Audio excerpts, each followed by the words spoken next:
Well, welcome to this talk. Now, I'm just working through some of the material from this conference from last week, the International COVID Summit, the third one from the European Parliament. Now, this brought together members of the European Parliament and some leading scientists from around the world, and I've got a few things I want to share with you. But the first one is really very brief because it's something that we've been talking about lately, and this is Dr. Byron Brindle, senior doctor from Canada, talking about the risk of firing physicians and scientists and finding physicians and scientists, and talking about the importance of primary data, which of course we try and go back to all the time on this channel.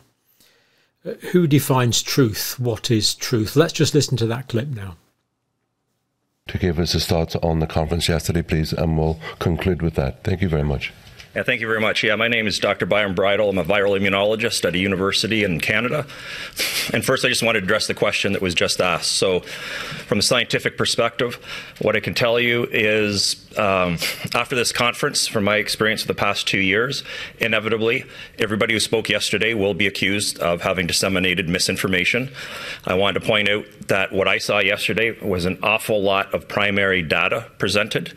And when people are accusing us of disseminating misinformation, they never address the primary data that we have presented, nor do they provide primary data to demonstrate that what we have said is incorrect.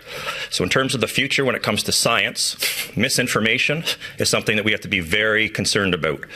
And we need the press to help scientists around the world and physicians around the world in this area, because if you aren't aware, there's talks in pretty much every country around the world about the potential to criminalize misinformation, fine scientists and physicians, fire scientists and physicians if they provide misinformation.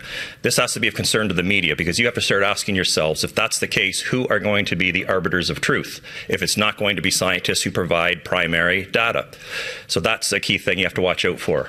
The other thing is if you are not aware, the mRNA vaccines that were rolled out over the past couple of years, that's just the tip of the iceberg. The same companies are developing mRNA vaccines for other diseases, and you might not be aware there is an enormous number of mRNA vaccines being developed for veterinary use, and that in of itself is also a potential concern to human health. So for example, we know that the mRNA vaccines can get into human breast milk, and therefore we have infants who are consuming undefined doses of these mRNA vaccines. These were never approved for that route of administration, nor to be administered to infants. And yet we now know that is happening. And if it could get into human breast milk, who's to say that they couldn't get into the milk, meat, and eggs that we consume? So I'm telling you, based on what I saw yesterday, there needs to be an immediate moratorium on mRNA vaccine technology until the very many legitimate scientific questions that have come up about this technology over the last 2 years can be definitively answered. And I'd just like to end with this. The thing I most appreciated about my experience yesterday was the fact that these MEPs here, these are heroes to me, and you should not only be proud of them here in Europe, but these are political leaders around the world, I can tell you. So the country that I come from does not allow open discussion about the science underpinning COVID-19. But what was allowed yesterday was uncensored, open, and honest discussion of the hard, objective data underpinning COVID-19 policies, and I would like to thank these MEPs for allowing us to do that. Thank you.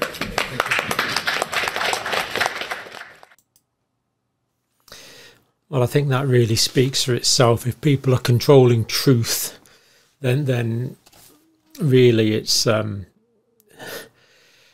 if we don't have science, if we can't talk about science, if we can't openly debate science, as is not possible at the moment in Canada, then where are we? Who is the arbiter of truth? Does it become political opinion? It really is quite frightening.